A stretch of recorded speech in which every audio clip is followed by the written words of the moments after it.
Hello friends, Microsoft Excel के series number 13 में आपका स्वागत है। मैं हूं आपका दोस्त अडिक्य वर्मा।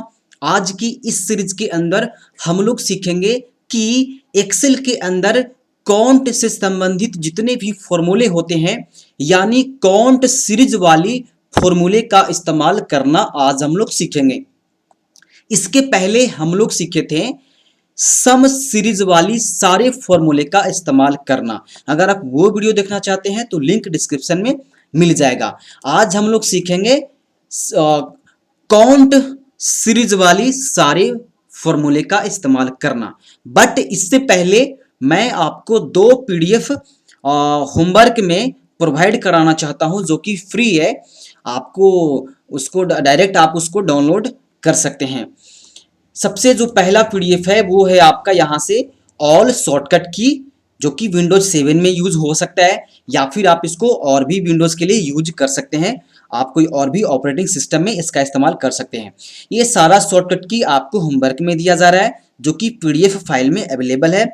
और जो अगला जो शॉर्टकट की है वो है एक्सेल का जितना भी शॉर्टकट की है वो भी पीडीएफ में आपको होमवर्क के लिए प्रोवाइड किया जा रहा है, जिसको आपको यहाँ से इसको रिमेंबर कर लेना है क्योंकि लाइव टेस्ट वाली सीरीज जल्द ही स्टार्ट होने वाली है। ठीक है, क्योंकि अगर आप मेहनत नहीं करेंगे तो आप कुछ नहीं कर पाएंगे। विदाउट हार्डवर्क कुछ नहीं किया जा सकता है। तो सबसे पहले चलिए मैं अपना एक्सेल ओपन कर लेता हूं और मैं सबसे पहले आपको समझाता हूं कि एक्सेल जो है वो काउंट से संबंधित कितने फॉर्मूले हमें प्रोवाइड कराता है। तो सबसे पहले मैं यहाँ पर इक्वल प्रेस करूंगा और यहाँ से काउंट लिख दूंगा। काउंट लिखने के बाद आपके सामने 5 फॉर्मूले आ जाते हैं: count, counta, count blank, count if और काउंट इफ्स। हम लोग पांचों फॉर्मूले का इस्तेमाल करना सीखेंगे। इस्तेमाल करने से पहले हम लोग पांचों फॉर्मूले का मतलब समझ लेंगे, क्योंकि आपको समझना ज्यादा है और करना कम है। तो सबसे पहले काउंट का मतलब क्या होता है और काउंटा का मतलब क्या होता है, तो सबसे पहले आप समझें। अगर आप चाहते हैं कि मैं सेल को काउंट करूं कि टोटल कितने सेल हैं, अब जितने दूर आप सेलेक्ट करेंगे उतना ही दूर में आप काउंट कर पाएंगे, ये तो सभी लोग जानते हैं। तो अगर आप चाहते हैं कि यहां से लेकर यहां तक कितने सेल हैं तो इसके लिए आप काउंट का इस्तेमाल कर सकते हैं, मगर इसमें एक कंडीशन है कि अगर आप काउंट फॉर्मूले का इस्तेमाल करते हैं तो आप सिर्फ और सिर्फ उन सारे सेल को आप काउंट कर सकते हैं जिसमें कि नंबर लिखा हुआ हो। अल्फाबेट को काउंट नहीं करेगा। जब आप काउंट लिखते हैं तो आपके सामने ऊपर में काउंट वाला फॉर्मूला आता है और एक काउंटा वाला आता है।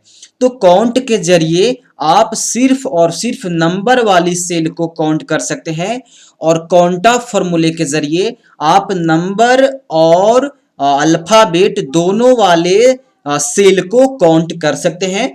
और जो तीसरा में है काउंट ब्लैंक, इसके जरिए आप उन सारे सेल को काउंट कर सकते हैं जो कि ब्लैंक हो। तीनों समझ में आ गया? काउंट के जरिए हम उन सारे सेल को काउंट करेंगे जो कि सिर्फ नंबर वाला होता है, काउंटा के जरिए नंबर वाला और अल्फाबेट दोनों वाला सेल को हम लोग काउंट करेंगे, और काउंट ब्लैंक के जरिए जो सेल ब्लैंक होते हैं, खाली होते हैं, उसको हम लोग काउंट करेंगे। और ये जो काउंट इफ है और काउंट इफ्स है उसका इस्तेमाल इन तीनों को यूज करने के बाद करेंगे। चलिए हम लोग पहले काउंट का इस्तेमाल करते हैं। कहीं पर भी हम यूज कर सकते हैं। यहाँ पे मैं यूज करूंगा इक्वल्स काउंट और ब्रैकेट। पहले वैल्यूज का रहा है तो मैं वैल्यूज जितना आपको सिलेक्ट करना है आप इसको सिलेक्ट कर लें। मैंने इतना दूर में सिलेक्ट किया और मैं यहां से ब्रैकेट से बंद कर दूंगा और यहां से मैं इसको इंटर प्रेस कर दूंगा। टोटल 25 ऐसे सेल हैं जो कि यहां पर नंबर वाला सेल है। आप काउंट करके देख लें, ये देख लो, यहाँ पे 10 है, यहाँ पे है, ये अगर जोड़ोगे तो टोटल 25 आएंगे।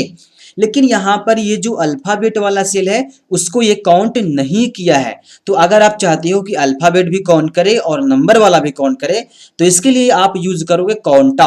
तो यहाँ पे मैं यूज करूंगा इक्वल्स काउंटा और ब्रैकेट, और मैं फिर से इसको रेंज दे दूंगा और मैं यहाँ से ब्रैकेट से क्लोज करने के बाद मैं यहाँ से इंटर प्रेस कर दूंगा। तो आप देख सकते हो कि 39 जो है वो टोटल सेल हैं, जिसमें कि नंबर वाला भी सेल अवेलेबल है और अल्फाबेट वाला सेल दोनों अवेलेबल है। तो आप यहाँ पे यूज कर लिए। चलिए अब यूज करेंगे काउंट ब्लैंक। अगर मुझे ये पता करना हो कि इन सारे सेल में कितने सारे सेल ऐसे हैं जो कि ब्लैंक हैं, तो आप इसके लिए काउंट ब्लैंक का इस्तेमाल कर सकते हैं। तो फॉर्मूला क्या है, इक्वल काउंट ब्लैंक। आपको यहां से यूज करना है काउंट और ब्लैंक। काउंट ब्लैंक यहां से लिख देने के बाद आपको यहां से ब्रैकेट दे देना है। ये जो फॉर्मूला है आप स्मॉल लेटर में लिखो या कैपिटल लेटर में लिखो, इससे कोई मतलब नहीं होता है। आपको सिर्फ और सिर्फ ये अल्फाबेट लिख देना है, क्या, काउंट ब्लैंक। अब आपको काउंट ब्लैंक लिखने के बाद आपको यहां से सिलेक्ट कर लेना है और आपको ब्रैकेट से क्लोज करने के बाद आपको इंटर प्रेस कर देना है।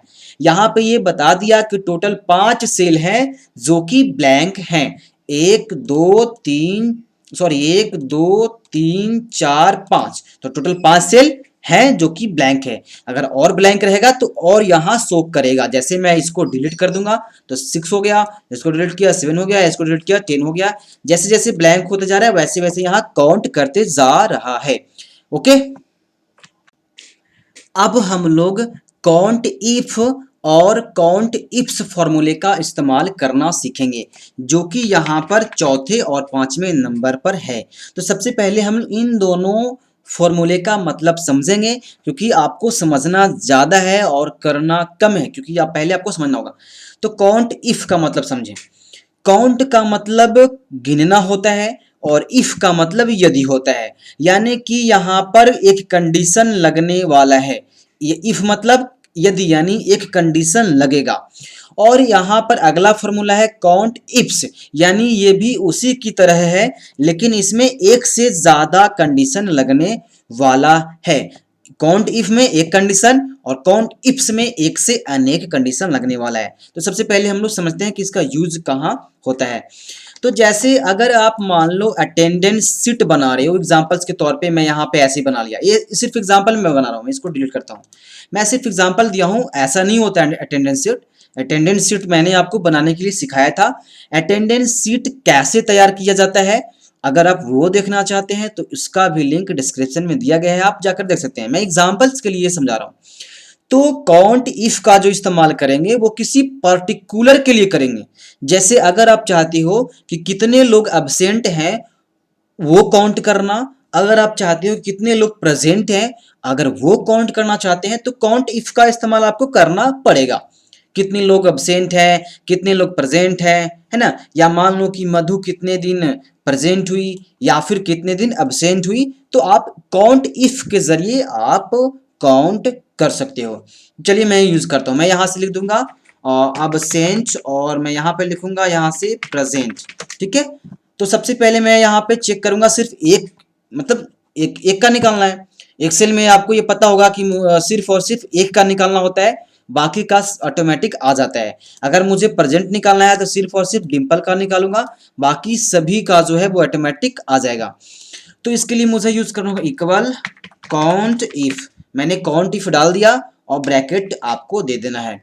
सबसे पहले यहाँ पे बता रहा है रेंज, तो रेंज मेरा यहाँ से लेकर यहाँ तक है, क्योंकि मेरे को यहाँ से लेकर यहाँ तक में पता करना है कि कितने दिन प्रेजेंट थी और कितने दिन एब्सेंट थी, इसीलिए मैंने सिर्फ और सिर्फ इतना रेंज दिया। अब मेरे को कॉमा देना है, कॉमा देने के बाद आपको डबल कोट्स देना है, और डबल कोट्स देने के बाद आपको यहाँ पर कंडीशन लिखना है कि आपको काउंट किसका करना है, प्रेजेंट का या फिर एब्सेंट का। तो हमने एब्सेंट को ए से डिनोट किया है, तो मैं यहाँ से ए लिखूंगा, डबल कोट से क्लोज कर दूंगा और ब्रैकेट यहाँ दे दूंगा। देखो आप फॉर्मूला यहाँ देख सकते हो और आपको इंटर प्रेस कर देना है। आप देख सकते हो कि हमने किस फॉर्मूले का इस्तेमाल किया, काउंट इफ, रेंज और ये। अब फिर से एक बार आप यूज करके आपको दिखाता हूं। अब यहाँ पे एब्सेंट मैंने निकाल लिया, अब मैं प्रेजेंट निकालूंगा, इक्वल काउंट इफ, काउंट उसके बाद इफ ब्रैकेट और यहाँ से फिर से मैं रेंज दूंगा। अब यहाँ से रेंज देने के बाद मैं सिर्फ कॉमा दूंगा, डबल कोट्स दूंगा। मेरे को यहाँ से काउंट करना है प्रेजेंट का, तो मैं यहाँ से पी लिखूंगा और ब्रैकेट से डबल कोट्स से बंद करूंगा और ब्रैकेट से क्लोज करके इंटर कर दूंगा। तो टोटल 2 दिन जो है वो डिम्पल प्रेजेंट है। अब मेरे को इसको यहाँ से इसको ड्रैग कर देना है और इसको यहाँ से इसको ड्रैग कर देना है। तो टोटल निकल गया कि कितने दिन प्रेजेंट थी और कितने दिन एब्सेंट थी। तो इसका इस्तेमाल हम लोग इस तरह के डेटा के लिए यूज करते हैं। हो सकता है कि आपका जो डेटा है वो इससे हार्ड हो, तो हार्ड रहे इससे कोई मतलब नहीं है, ये तो सिंपल सा था सिर्फ आपको समझाने के लिए। नेक्स्ट में आता है काउंट इफ्स। काउंट इफ्स में अनेक कंडीशन होते हैं। जैसे मान लो कि आप कोई मार्कशीट बना रहे हो, अब ये जरूरी नहीं कि सिर्फ और सिर्फ मार्कशीट में ही इसका इस्तेमाल होगा, अन्य जगहों पर भी हो सकता है इसका यूज, अगर ऐसा कंडीशन आता है तो अगर मान लो कि आप मार्कशीट बना रहे हो, अगर आपको ये पता करना है कि 500 से कम नंबर कौन लाया, 200 से ज़्यादा मार्क्स कौन लाया, है ना, यानी कि 300 से ज़्यादा कितने लोग नंबर लाए हैं, 200 से कम कितने लोग लाए हैं, तो इसके ज़रिए आप काउंट कर सकते हैं। जैसे मैं यहाँ पे आपको समझा रहा हूँ, मान लो फिजिक्स, अगर आप चाहते हो कि फिजिक्स में 30 से ज़्यादा नंबर कितने लोग लाए हैं, या 50 से कम नंबर कितने लोग लाए हैं, तो इसके लिए यूज़ करूँगा काउंट यहाँ से लिख देना। काउंट लिखने के बाद काउंट इफ्स मेरे को लिख देना है यहाँ से। काउंट इफ्स लेने के बाद यहाँ पे बोला है क्राइटेरिया रेंज 1, यानी यहाँ से क्राइटेरिया किसमें से आपको लेना है, तो मेरे को इसमें से चूज करना है। चलो अब आपको यहाँ से कॉमा देना है, कॉमा देने के बाद डबल कोट्स देना है, डबल कोट्स देने के बाद आपको यहाँ पर चैलेंज लगाना है कि आप बड़ा वाला चाहते हो कि छोटा वाला चाहते हो, यानी कि 30 से बड़ा हो कितने हैं, 50 से छोटा कितने हैं। तो अगर मेरे को करना है बड़ा तो मैं ग्रेटर देन का सिंबल लगाऊंगा, छोटा के लिए करेंगे तो ये स्मॉलर देन। तो मेरे को बड़ा वाला करना है कि अगर जो 50 से ज़्यादा नंबर लाया है वो कितने लोग हैं, ठीक है। तो इसके लिए मैं ये लगा करके डबल कोट से बंद करके ब्रैकेट से बंद कर दूंगा और एंटर कर दूंगा। यहाँ पर देख सकते हो कि 3 लोग जो हैं वो 50 से ज़्यादा नंबर लाए हैं, 88, 79 और एक 85। अगर मेरे को ये पता करना है कि 30 से कम कितने लोग हैं, तो इक्वल उसके बाद यहाँ से काउंट और यहाँ से इफ्स ब्रैकेट और यहाँ से रेंज में दूंगा, कॉमा दूंगा और उसके बाद यहाँ से ये लगाऊंगा डबल कोट्स। डबल कोट्स लगाने के बाद यहाँ से मैं स्मॉल का सिंबल दूंगा और लिखूंगा 30 और यहाँ से ब्रैकेट डबल कोट्स से बंद करके ब्रैकेट से भी बंद करके और एंटर कर दूंगा। तो एक व्यक्ति है जो कि 30 से कम नंबर लाए, यानी कि देखो सिर्फ और 23। तो आप ऐसे भी इस्तेमाल इसका कर सकते हो, और भी एडवांस तरीके हैं तो वो धीरे धीरे आपका कंप्लीट होते जाएगा। जैसे जैसे इसका सीरीज बढ़ेगा वैसे वैसे एडवांस भी सीरीज होते जाएगा। अगर आप नोट्स डाउनलोड करना चाहते हो, नोट्स के लिए अपडेट लेना चाहते हो, तो लिंक डिस्क्रिप्शन में है, जाकर के एक्सेल का नोट्स आप वहाँ से डाउनलोड कर सकते हो, जो कि हिंदी लैंग्वेज में अवेलेबल है। तो आज की वीडियो बस इतना ही, मिलते हैं नेक्स्ट वीडियो, तब तक के लिए बाय बाय, टेक केयर।